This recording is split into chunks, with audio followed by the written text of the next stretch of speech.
Welcome to Helpful Hints for Diseases of the Blood and Blood-Forming Organs.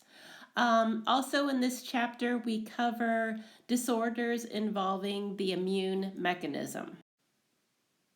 In this chapter, you will find that anemia is the most common condition discussed. So let's quickly review the definition of anemia. Basically, you have a reduced level of hemoglobin in your red blood cells. Remember that hemoglobin carries oxygen to the tissues of your body, so these levels are reduced, and in turn, that means there's a reduced level of oxygen getting to the tissues of the body. There are a few other terms you should be familiar with in this chapter. Let's first take a look at aplastic anemia.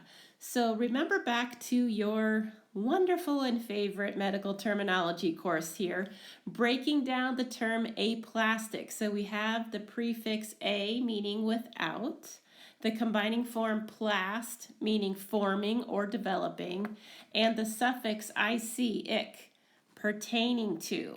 So remember, we start at the end and work our way to the front and then down. So ic, pertaining to, without, forming, or developing. So in this case, aplastic anemia, bone marrow is failing to produce or form or develop an adequate amount of blood cells. Another term to consider in this chapter, pancytopenia. Pan meaning all, cyto cell, and penia meaning deficiency. A deficiency of all cells. So here, pancytopenia means a deficiency of all types of cells, all blood cells. So that would include red blood cells, white blood cells, and also platelets. So whenever you see the term pancytopenia, it just means a deficiency of all types of blood cells. Here's a list of a few more terms that you should consider in this chapter. Thrombocytopenia, deficiency of blood clotting cells, which are platelets. Erythropenia, deficiency of red blood cells, red. Leukopenia, deficiency of white blood cells. And neutropenia, deficiency of neutrophils, which are a type of white blood cell. Now that we've had a bit of a medical terminology refresher, let's work through a few examples from the handbook. This first example is from exercise 16.3.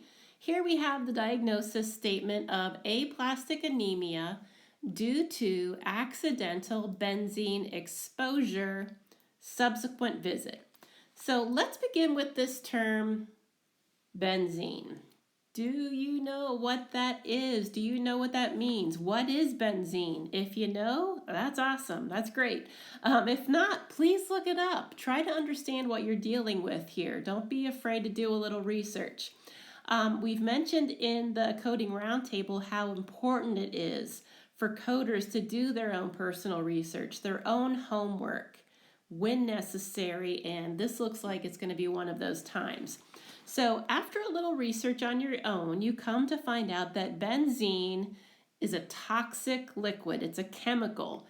It's used actually in making other chemicals. It's also used in making some types of detergents and dyes and pesticides, so toxic stuff. So now we know what this is. We can proceed with our coding as we are now better equipped to make decisions within the code book. So let's begin in the alphabetic index with the main term of anemia, followed by the subterm aplastic, and then another subterm for due to external agents, not elsewhere classified, NEC. So remember, benzene is specified as the agent within the documentation, but there is not a specific subterm here for benzene. So NEC, not elsewhere classified, is going to be our best choice. This is great over drugs. Drugs would be something that you would ingest, right? So this is going to be our best bet. External agents, not elsewhere classified. This sends us to code D61.2. So we will head to the tabular list for D61.2, aplastic anemia due to other external agents, and we have an instructional note here.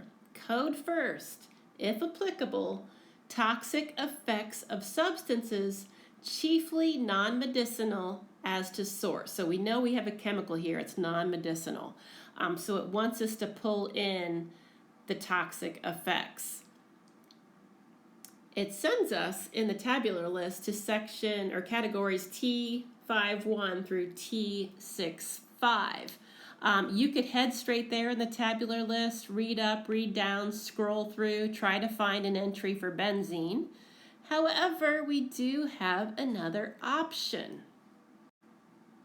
You can actually consult the table of drugs and chemicals for a quicker reference within your CM codebook. Now, we have not yet reviewed the table of drugs and chemicals in the handbook. That will come further down the line in chapter, I think it's 31. So we will spend a lot more time with this table of drugs and chemicals later in the semester. But we can take a brief look now, sort of introduce you to it, and look how to code for this particular diagnosis since it's included in this chapter. So the table of drugs is found in your CM codebook after the alphabetic index. It's located in between the neoplasm table and the external cause index. So you may want to take a moment and pull your codebook out and look for this table of drugs and chemicals and follow along here. Once you find your way to the table, you will find an alphabetical listing of, yes, you guessed it, drugs and chemicals. So in this case, benzene. We found out after a little research, this is a chemical. So in the B's, you'll notice everything is alphabetized in the table of drugs and chemicals. In the B's, we find a listing for benzene. And then we'll take a look at these column headings up here for benzene and work our way across. We know this is accidental benzene exposure. So the route we're going to take is this first column, poisoning, accidental, unintentional. That leads us to code T52.1X1. Now remember, the instructional notes told us that we are going to be looking for a code in categories T51 through T65. This leads us to T52, so we're headed in the right direction here. I'm feeling good about this. So now that we have found this code in the table, we do not stop. What should we do? What do we do every time we are looking up a code in the index? We always check the tabular. The same rule holds true in the table of drugs and chemicals. Always check the tabular. So in the tabular list, we're here in the tabular list, we find the code T521X1, toxic effect of benzene, accidental, unintentional. So it sounds like we're right on track here, but we can't stop. It's telling us, remember our little box here is telling us we need a 7th character. So boy, I probably need to scroll up within this category and check. Sure enough, we scroll up in category T52 and we find this pink box. The appropriate 7th character is to be added to each code from category T52. And here we find an option of D for subsequent encounter, subsequent visit, which we had in the documentation. So the final code here is going to be the T52.1X1D for subsequent encounter. Remember that we had our code first note. So this is going to be the primary or first listed code, this T52 code, and then we will follow that up with our D61.2 for the aplastic anemia. So these are our final two codes here and here. Thanks for reviewing this video today. Remember that your past learned medical terminology knowledge really comes in handy, as well as those medical dictionaries, even if it's an online medical dictionary. They can always be your friends when coding. So happy coding. Post to the Coding Roundtable with questions. Have a great week.